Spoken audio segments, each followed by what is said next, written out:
ارسلناک بالحق بشیرا ونذیرا، میں نے اپنے رسول کو تمہاری طرف بھیجا خبردار کر دینے والا بنا کر، بشارت دے دینے والا بنا کر، خبردار کرتا ہے وہ تمہیں، جہنم کے عذاب سے ڈراتا ہے، جنت کی بشارت دیتا ہے۔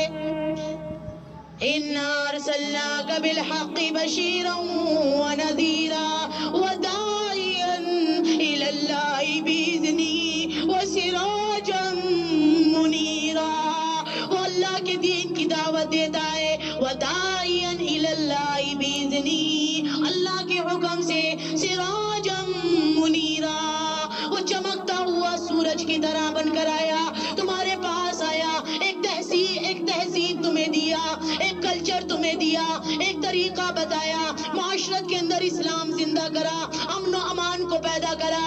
کیا میرا نبی تسبیح پڑھتا رہا؟ کیا میرا نبی صرف نمازیں پڑھتا رہا؟ کیا میرا نبی گھر بیٹھ کر کام کرتا رہا؟ میرے نبی نے جنگیں کری، میرے نبی نے غزوہ بدر کری، میرے نبی نے جنگ احد کری، میرے نبی کا رمضان کتنا متحرک رمضان گزرتا تھا، میرے صحابہ کا رمضان کتنا متحرک رمضان گزرتا تھا، میرے صحابہ جد و جہد کرتے تھے اللہ کا انکار کرنے والوں سے، میرے صحابہ جد و جہد کیا کرتے تھے اللہ کے دین کی نافرمانی کرنے والوں سے، میرے صحابہ نے جنگ کری کافروں سے، میرے رسول اللہ نے سمجھایا، دین کی دعوت دی۔ رمضان کا موقع ہے، کتنا متحرک مہینہ ہے، کتنا عزت والا مہینہ ہے، کتنی عظمت والا مہینہ ہے، کیونکہ شہر رمضان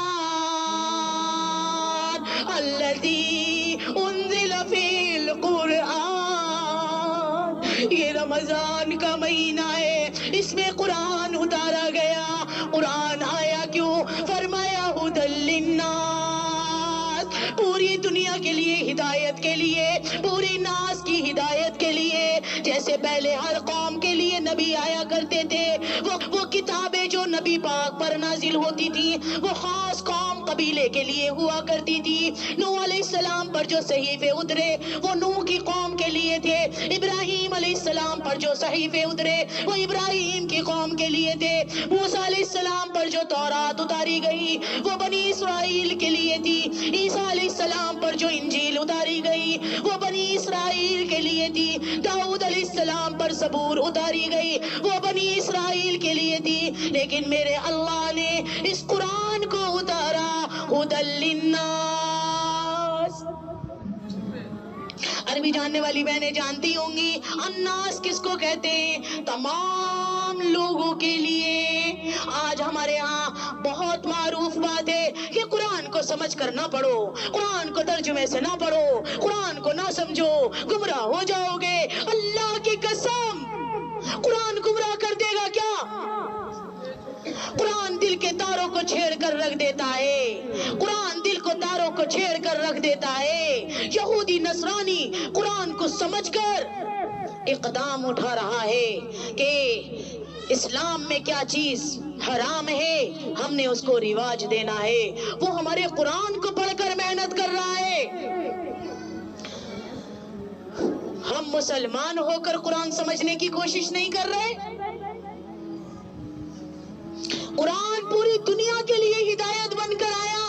میرے اللہ نے نہیں کہا کہ یہ قرآن صرف عالموں کے لیے ہے، یہ قرآن صرف عالماؤں کے لیے ہے، میرے اللہ نے فرمایا یہ قرآن پوری دنیا کے لیے ہدایت بن کر آیا۔ آج آپ اور میں قرآن سے محروم ہیں، آج اپنا اور میرا مقام پہچانے ہم کہاں پہنچ گئے ہیں، کون سی ذلت میں چلے گئے ہیں۔ آج مسلمان کو اپنے قرآن کے بارے میں معلوم نہیں، آج مسلمان کو اپنی تاریخ کے بارے میں معلوم نہیں اور کہتا ہے میں مسلمان ہوں۔ آج مسلمان اپنے آپ کو کہتا ہے اور گناہ بھی کرتا ہے۔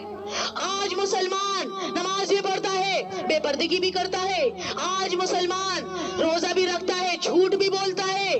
آج کا مسلمان دعویٰ کرتا ہے اللہ کے سوا کوئی معبود نہیں، کوئی معبود نہیں، نماز میں اللہ کو مانتا ہے، نماز کے باہر آ کر غیروں کو مانتا ہے۔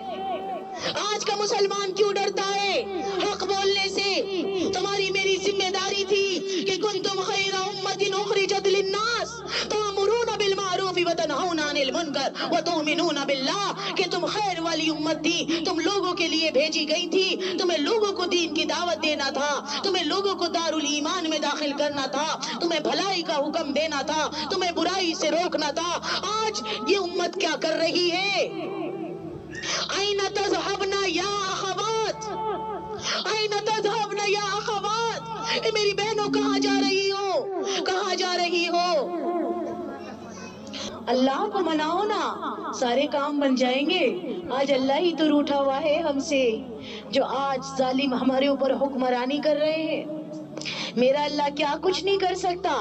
سب کچھ کر سکتا ہے۔ آپ اور میں قرآن میں پڑھتی ہیں یہ والی آیت، لہو ما فی السماوات، لہو ما فی السماوات، آسمان تیرے اللہ کی، وما فی الارض، زمین تیرے اللہ کی، وما بینہما، اس کے اندر جو کچھ ہے وہ سب کچھ تیرے اللہ کا، وما تحت الثری، سب کچھ تیرے اللہ کا، اینما تولوا فثم وجہ اللہ، کائنات میں جدھر بھی نظریں دوڑا کر دیکھے گا ہر جگہ تجھے اللہ کے جلوے نظر آئیں گے۔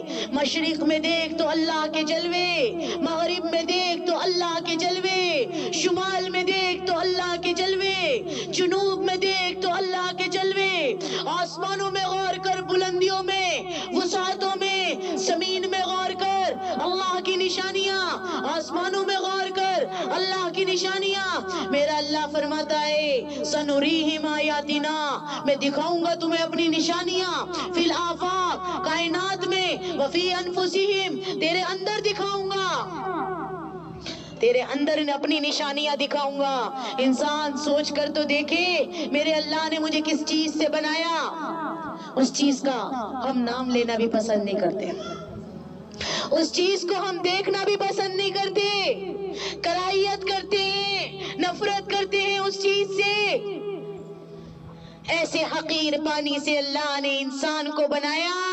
میرا اللہ فرماتا ہے هل أتى على الإنسان حين من الدهر لم يكن شيئا مذكورا، ایک دن ایک زمانہ تجھ پر ایسا آیا ہے تو قابل ذکر نہ تھا،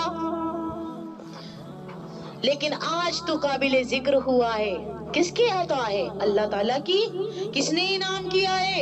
اللہ تعالیٰ نے۔ تمام تعریف جب ہم نماز میں پڑھتے ہیں الحمدللہ رب العالمین، کہ تمام تعریف اللہ تعالیٰ کے لیے ہیں، یعنی کسی کی ہم تعریف نہیں کر سکتے، سب اللہ کی تعریف ہے۔ کوئی خوبصورت چیز نظر آ رہی ہے، اللہ کی تعریف ہے کہ اللہ نے اس کو بنایا ہے۔ کوئی اچھا آدمی نظر آ رہا ہے، اللہ کی تعریف ہے، بندوں کی کوئی تعریف نہیں۔ کوئی اچھی عمارت نظر آ رہی ہے، اللہ کی تعریف ہے۔ یوسف علیہ السلام اتنے خوبصورت کہ مصر کی عورتوں نے اپنے ہاتھ کاٹ ڈالے۔ یوسف کا بنانے والا خود کتنا خوبصورت ہوگا، سورج اتنا خوبصورت ساری دنیا کے اندھیروں کو روشنیوں میں بدل دیتا ہے، سورج کا بنانے والا خود کتنا خوبصورت ہوگا۔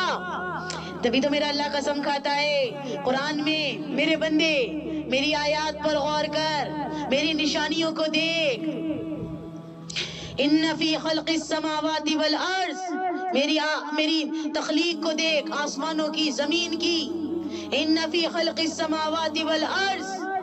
میرا اللہ فرماتا ہے سورہ شمس میں، والشمس وضحاها والقمر اذا تلاها والنهار اذا جلاها والليل اذا يغشاها والسماء وما بناها والارض وما طحاها ونفس وما سواها فألهمها فجورها وتقواها قد أفلح من زكاها وقد خاب من دساها كذب ثمود بطغواها إذ انبعث أشقاها فقال لهم رسول الله ناقة الله وسقياها۔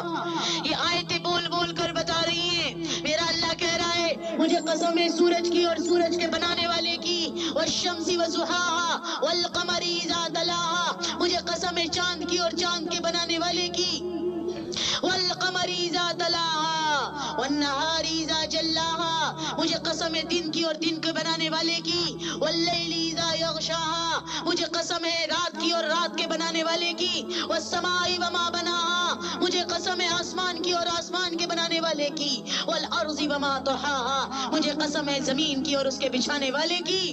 بھلا اللہ کو قسم کھانے کی ضرورت ہے؟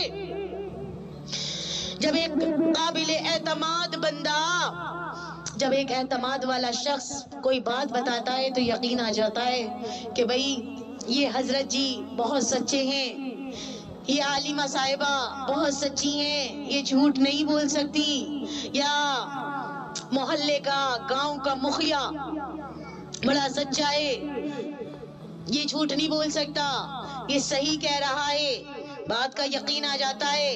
کہتے ہیں حضرت آپ قسم نہ کھائیں ہمیں یقین ہے، کہتے ہیں معلمہ صاحبہ آپ جو کہہ رہی ہیں صحیح کہہ رہی ہیں، قسم نہ کھائیں ہمیں یقین آ گیا ہے۔ گاؤں کے سرپنچ سے کہتے ہیں جی آپ بالکل صحیح فیصلہ کر رہے ہیں، میں آپ کی بات مانوں گی، آپ کی بات مانوں گا۔ اب یہ تو سوچیں کہہ کون رہا ہے؟ اللہ سبحانہ و تعالی، جس کا وعدہ حق اور سچ ہے،